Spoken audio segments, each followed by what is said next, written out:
여호수아기 7장 6절 말씀부터 13절까지 말씀 우리 함께 같이 천천히 봉독하도록 하겠습니다. 여호수아는 슬퍼하면서 옷을 찢고 주님의 궤 앞에서 얼굴을 땅에 대고 엎드려서 저녁 때까지 있었다.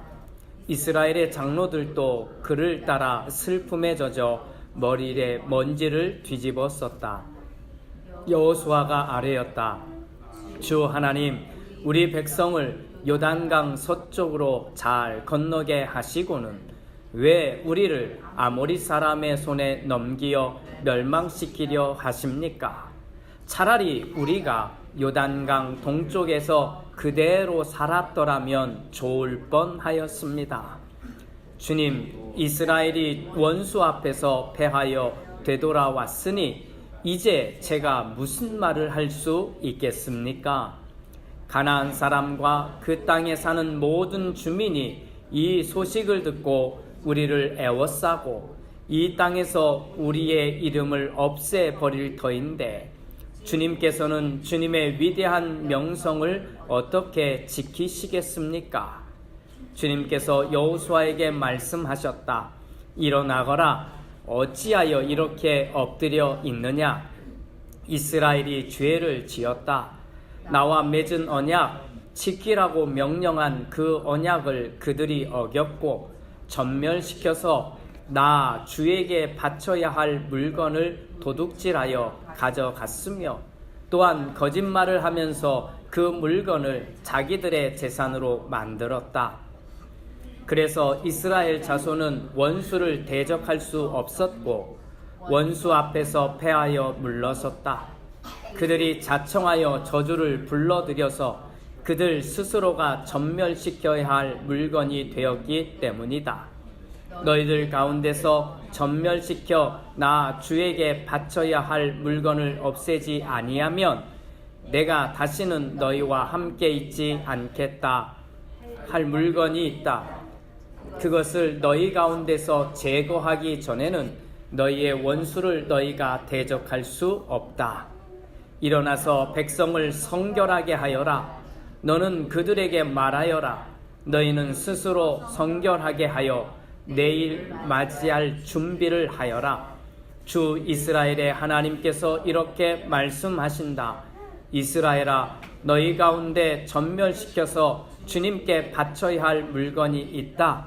그것을 너희 가운데서 제거하기 전에는 너희의 원수를 너희가 대적할 수 없다. 아멘. 약속에 늦는다는 것은 상대방을 그만큼 소중하게 여기지 않는 것과 같다. 이게 무슨 말일까? 우리는 중요하다고 판단되는 일, 혹은 정말 좋아하는 일에는 시간을 충분히 쏟기 때문이다. 한번 생각해보자.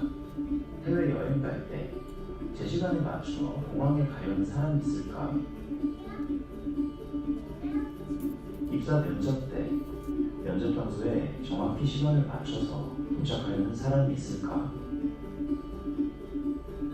당연히 그렇지 않을 것이다. 늦으면 비행기도 놓치고 취업할 수 있는 기회도 놓칠 수 있기 때문에 우리는 충분히 일찍 간다. 관계도 이와 같다. 친구와의 약속에 늦으면 친구도 얼마든지 놓칠 수 있는 것이다. 그럼에도 우리는 여전히 약속에 늦어 도둑을 치르게 될 때가 많다. 그 중에도 제일 안타까운 건 약속에 늦게 될 때 세상에서 가장 미련한 거짓말 중 하나를 어김없이 한다는 것이다. 미안, 5분 더 걸릴 것 같다. 생각보다 많이 막히네. 10분 뒤에 도착 예정. 이런 식으로 절대 지키지 못할 약속을 아무 생각 없이 하곤 하는데 이런 거짓말이 한 번씩 추가될 때마다 본인에 대한 신뢰감, 약속도 추락한다는 것은 물론 거짓말을 계속 듣는 상대방의 짜증 수치 또한 기하급수적으로 올라갑니다. 올라간다는 것을 알아야 한다.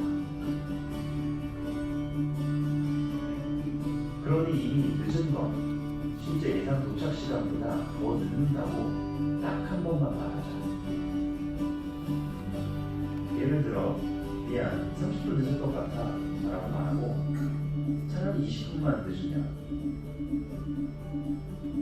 10분 일찍 도착한 착한 효과라고 느끼기 때문에 상대방은 그나마 덜 늦어졌다고 오히려 고마워할지도 모른다. 그러니 만일 늦는다면 바보 같은 거짓말을 하지 말고 그 전에 제발 약속을 가볍게 여기지 말자. 사람은 자신을 기다리게 하는 자의 결정을 계산하는 법이다. 제가 자라는 동안 교회에서 가장 많이 들었던 이야기들이 있습니다. 목사님들을 통해서 들은 예화들이겠지요. 그 중에 약속과 관련돼서 지금도 그냥 말하면 술술술술 나오는 예화가 하나 있습니다. 아마 교회 좀 다녀봤으면 이 예화는 정말 많이 들었을 법합니다. 친구가 있었습니다. 너무 친한 친구입니다. 그런데 둘 중에 한 친구가 무슨 잘못을 했는지 모르지만 재판정에서 사형 선고를 받게 됩니다. 그런데 사형 선고를 받은 이 친구는 아주 나이가 많은 어머니가 계셨어요. 그래서 재판장에게 간곡히 부탁합니다. 내가 잘못을 했으니 사형을 받더라도 나이가 많은 우리 엄마는 한번 보고 왔으면 좋겠습니다. 허락해 주십시오. 아니, 사형 선고를 받은 사람이 집에 가서 어머니를 뵙고 온다고 하는데 재판장이 허락할 리 없을 겁니다. 그래서 안 된다고 했는데 그 옆에 이 아주 친한 친구가 이렇게 대신 말하는 겁니다. 재판장님, 제가 친구를 위해서 대신 있을 테니 이 친구를 좀 보내주십시오. 꼭 보고 와야 될 것 같습니다. 아무튼 이렇게 저렇게 돼서 이 나이가 많은 어머니를 두고 있는 이 친구, 사형 선고를 받은 친구가 집으로 향해 가게 됩니다. 물론 여기에는 그 친구가 남아 있는 거지요. 몇 날이 지났습니다. 이제 돌아와야 될 약속의 날입니다. 약속의 날은 다른 날이 아니라 원래 사형 선고가 내려졌으니 사형을 집행하는 날이 되는 겁니다. 그런데 그날 아침이 됐는데도 이 친구는 돌아오지 않습니다. 재판장이 대신 잡혀있는 친구에게 말합니다. 봐라, 너 잘못했지? 네 마음 같지 않아. 가면 안 돌아올 거야. 그때 이 친구가 말합니다. 아닙니다. 제 친구는 꼭 돌아올 겁니다. 만약에 돌아오지 못한다면 그만한 충분한 이유가 있을 겁니다. 하고 기다립니다. 그런데 시간이 됩니다. 이제 사형을 집행해야 될 시간이 됩니다. 그래서 대신 남은 친구가 사형을 집행하는 그 현장에 무릎을 꿇고 사형을 당할 상황이 됩니다. 시간을 기다려도 더 이상 도착하지 않자 집행 명령이 떨어집니다. 큰 칼을 든 사람이 휘두르면서 이제 곧 사형을 집행해야 되는데 멀찌감치해서 한 사람이 헐레벌떡 뛰어오면서 소리를 지릅니다. 멈춰달라고. 알고 봤더니 바로 어머니를 만나러 떠났던 그 친구가 도착한 겁니다. 그리고는 정말 무슨 말을 하는지 모르게 막 하고 있는데 얘기를 들어보니 이거였습니다. 어머니를 만나고 돌아오는데 비가 너무 많이 내려서 갑자기 이 다리가 오던 지름길에 있던 다리가 무너졌다는 겁니다. 그래서 돌고 돌아서 정말 어렵게 쉬지 않고 도착했는데 지금 도착했다는 겁니다. 자, 이 청년이 말합니다. 재판장님, 제가 왔으니 이제 이 친구를 풀어주시고 그리고 제가 이제 형을 받겠습니다. 자, 이 이야기의 끝은 어떻게 됐을까요? 너무나 간단하죠. 재판장이 너무 감동한 나머지 두 친구, 사형 선고를 받은 그 친구의 죄를 용서해주고 돌아가서 행복하게 잘 살라고 풀어줬다는 이야기입니다. 들어보셨습니까? 처음 들어봅니까? 정말 얼마나 많이 들었는지 모릅니다. 그런데 이 예화를 과연 오늘날 우리가 살고 있는 이 시기에 사용할 수 있을까? 한번 고민해 봤으면 좋겠습니다. 제가 자라는 시기가 한국 사회로 말하면 가장 성장을 많이 했던 시기입니다. 정말 하루가 다르게 1년이 다르게 쭉쭉쭉쭉 성장을 했습니다. 그래서 정말 가난했던 나라가 정말 잘 사는 나라가 된 것이 분명했습니다. 그런데 그때 그렇게 잘 살게 된 그 나라의 이면에 숨겨진 많은 이야기들, 가슴 아프고 슬프고 힘든 이야기들이 있는데 그 이야기들을 대변할 수 있는 단어 하나가 있습니다. 그 단어가 보증이라고 하는 겁니다. 보증이라는 말이 뭔지 아시지요? 내가 누군가를 위해서 대신 사인해 준 겁니다. 가족을 위해서 사인하고 친척을 위해서 사인해 준 겁니다. 어떤 때는 친구를 위해서 사인해 줬습니다. 어떤 때는 회사 동료를 위해서 사인해 줬습니다. 그런데 문제는 이 사람이 도망가 버리는 겁니다. 친구도 도망가고 동료들도 도망가고 친척들도 도망가고 사인해 준 사람이 모든 것을 다 뒤집어 써서 다 물어줘야 되는 세상이 되어버린 겁니다. 나라는 성장했는데 한쪽에서는 이 보증의 문제 때문에 많은 사람들이 고통을 앓게 되었던 사회였던 겁니다. 그 사회를 지나 오늘 우리가 있는 겁니다. 그 사회를 지나 오늘 우리가 있습니다. 만약에 내 친구를 위해서 대신 감옥에 갈 사람이라도 혹시 있을까요? 내 친구를 위해서 감옥에 가는 수준이 아니라 목숨을 걸었다고 하는 앞선 이야기가 과연 이 시대에 통할까요? 약속은 반드시 믿음이라고 하는 것이 바탕에 깔려 있습니다. 교회에서 말하니까 믿음인 거고 세상 말로 말하면 신뢰입니다. 내가 믿으니까, 내가 믿고 신뢰하니까 사실 약속을 한 겁니다. 만약에 믿음도 없이 한 약속이라면 그것은 그 자체만으로도 큰 문제일 것입니다. 이스라엘 사람들이 요단강을 건넜습니다. 요단강을 건너는 조건은 딱 하나였습니다. 믿음으로 살겠습니다. 이게 준비된 사람들이 요단강을 건넌 겁니다. 그리고 정말 준비된 사람들에게 여리고성은 그냥 믿음대로 사는 그들에게 기적과 같은 일이 벌어진 겁니다. 여리고성을 무너뜨린 이유는 단 하나입니다. 돌고 돌고 돈 겁니다. 하나님이 말씀하시고 말씀에 따라 돌고 돌고 돌았더니 여리고성이 무너져 버린 겁니다. 자, 이 기적을 경험한 이스라엘 사람들이 이제 다음 여리고성보다는 훨씬 작은 성이지만 다음에 점령해야 될 성이 하나 있었던 겁니다. 이 성의 이름이 아이라고 하는 성입니다. 아이 성이 딱 맞닥뜨리자 정탐꾼을 보냅니다. 그 성은 어떤지 보고 오라는 겁니다. 자, 보고 온 사람들이 이렇게 말합니다. 어르신, 저 성은 우리 이스라엘 군사들이 다 동원돼서 전쟁할 필요가 하나도 없습니다. 너무 작고 약합니다. 그러니 2,000명쯤 보내면 될 것 같습니다. 아니, 조금 더 해서 3,000명쯤 보내면 이 전쟁은 해결이 될 것 같습니다. 그런데 정말 3,000명을 보낸 겁니다. 3,000명쯤. 그런데 쥐고 돌아옵니다. 그냥 패배하고 도망쳐온 정도가 아니라 자기 군사 중에 36명이 죽었습니다. 자, 돌아오게 된 겁니다. 그 상황을 맞닥뜨린 여호수아가 오늘 우리가 읽은 성경의 말씀처럼 하나님 앞에 엎드린 겁니다. 하나님, 차라리 우리를 요단강을 건너지 말게 하시면 어떻습니까? 요단강 이쪽 동편에서는 이미 우리가 땅을 다 차지하고 있었으니까 그냥 거기서 살면 되는데 왜 요단강을 건너오게 와서 여기서 우리에게 이 어려움을 줍니까? 저 땅에 살고 있는 저 아모리 사람들이 우리를 이제 무엇이라고 생각하겠습니까? 저는 이제 어디 가서 무슨 말을 하겠습니까? 믿음으로 살면 하나님이 다 해준다고 이스라엘 사람들 끌고 왔는데 이제는 어떻게 된 겁니까? 저도 힘들고 저기 있는 사람들도 힘들고 차라리 그쪽에 있으면 좋았지 않겠습니까? 이 말을 쏟아냅니다. 그런데 여기 하나님이 이렇게 말합니다. 일어나거라. 왜 엎드렸냐? 하시면서 딱 한마디를 던집니다. 이스라엘이 죄를 지었다는 겁니다. 이스라엘이 죄를 지었다. 이스라엘이 진 죄가 무엇일까? 이 성경 이야기를 어려서부터 많이 들으신 분들은 너무 잘 압니다. 아간이라고 하는 한 사람이 여리고성을 점령했을 때 여리고에 있는 모든 물건들을 다 없애면서 하나님께 드리라고 했습니다.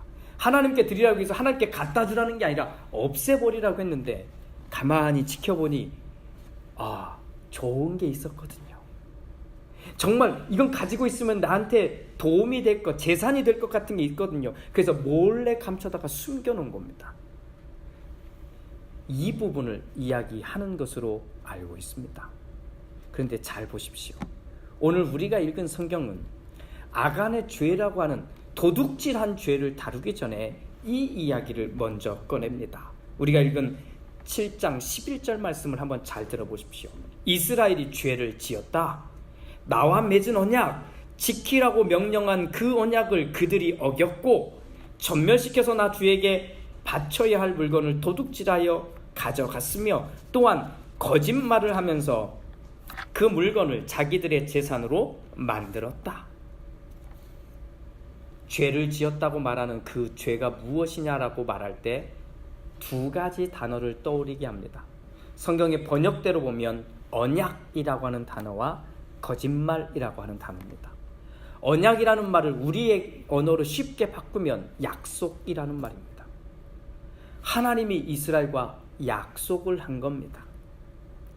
약속을 했는데 한쪽이 깨뜨려 버린 겁니다. 약속을 했다는 얘기는 사실은 믿음이 있다는 얘기입니다. 앞서 우리 예화를 통해서 보았듯 그리고 제가 드렸던 이야기를 통해서 보았듯 약속에는 반드시 바탕에는 믿음이라고 하는 게 깔려 있습니다. 나와 너가 약속이 돼 있는 겁니다. 이와 마찬가지로 하나님과 이스라엘은 약속을 한 겁니다. 무슨 약속이요? 믿음으로 살면 하나님이 하시겠다는 거예요. 그리고 믿음으로 살 준비가 되었으니 이들을 요단강을 건너 이 가나안 땅에 들여보낸 겁니다. 그리고 정말 믿음으로 사는 첫 번째 기적과 같은 이야기가 여리고성 이야기였던 겁니다. 그 이야기를 딱 지나면서 맞다.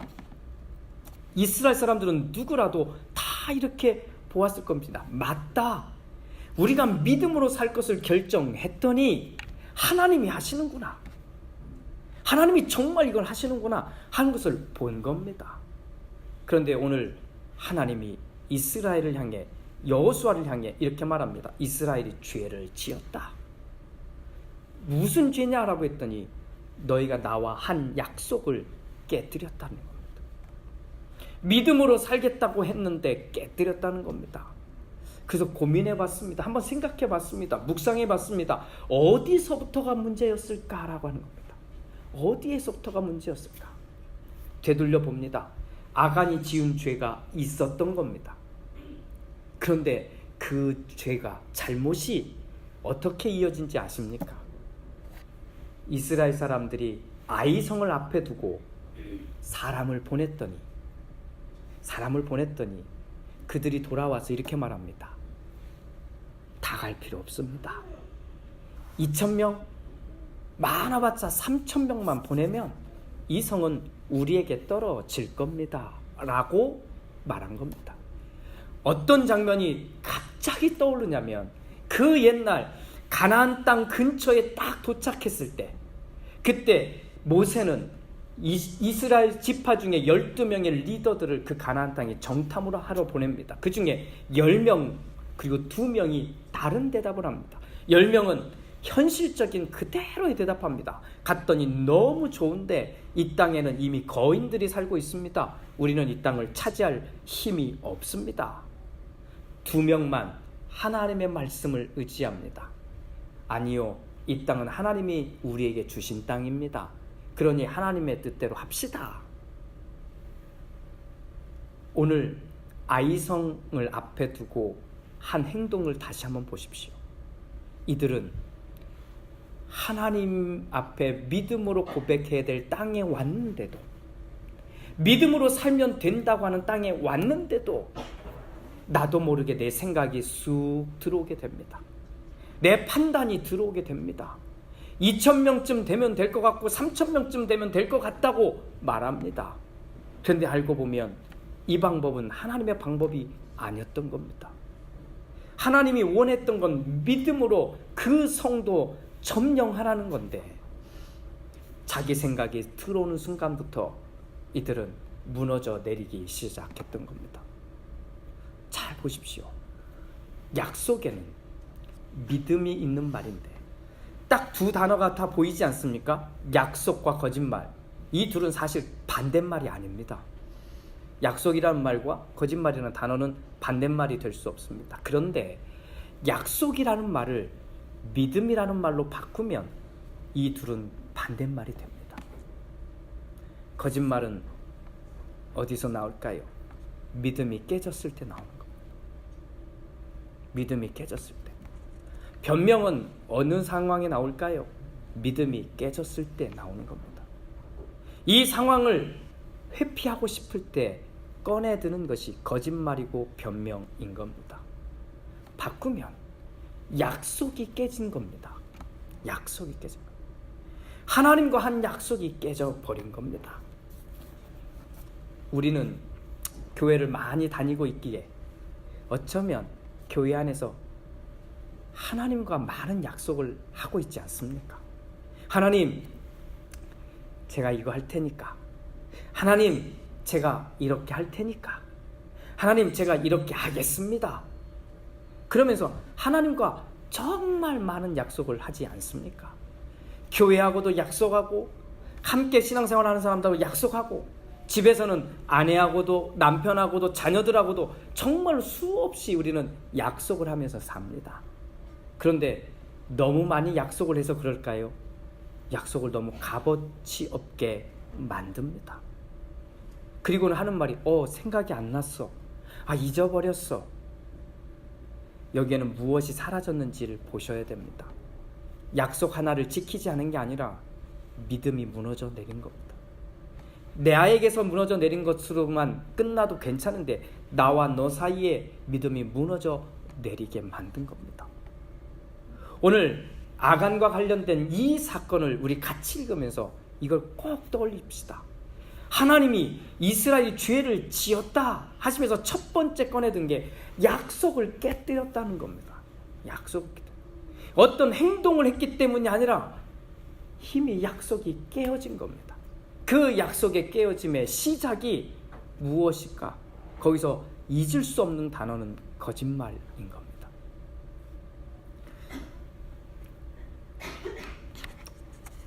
하나님과 한 약속을 기억해 봐야 되지 않습니까? 어느 한 철학자가 이렇게 말합니다.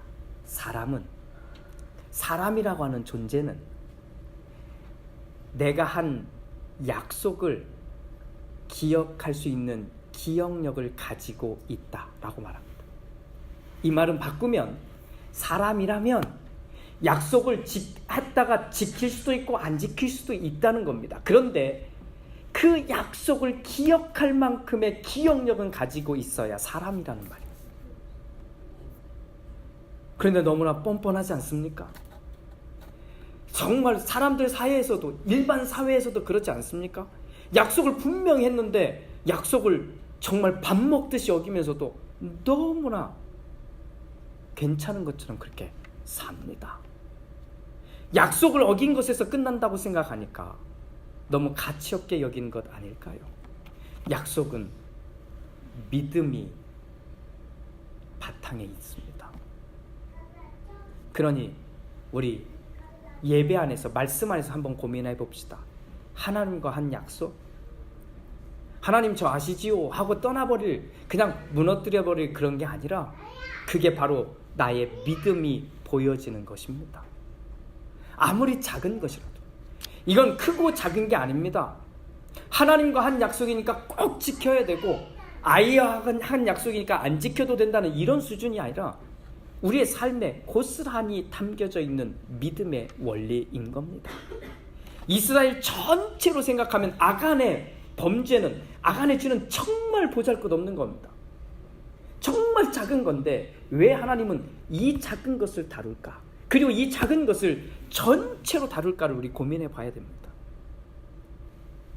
자, 하나님과 한 약속을 기억할 기억합시다. 교회와 한 약속들을 기억합시다. 나와 함께 하고 있는 사람들과 한 약속을 기억합시다. 우리 아이들과 한 약속을 기억합시다. 그리고 그 기억에 나의 믿음을 한번 올려놔 봅시다. 나는 정말 믿음으로 살고 있나? 라고 합니다. 나는 정말 믿음으로 살 준비가 되었나? 라고 하는 겁니다. 그 사람은 오늘 이 약속을 정말 소중하게 지키게 될 겁니다. 믿음으로 산다는 것, 하나님과 동행하며 산다는 것, 하나님과 함께 산다는 것을 오늘 이 말씀으로 풀어내면 이렇게 표현할 수 있습니다. 약속을 지키며 사는 겁니다. 약속을 지키며 사는 것. 작은 것, 큰 것 구별하지 마시고 모든 것에 나의 믿음이 올려져 있다고 생각하시고 믿음 안에서 우리 서로 약속을 지키며 믿음을 지키며 하나님과 동행하는 모두가 되기를 예수님의 이름으로 축복합니다. 기도합니다.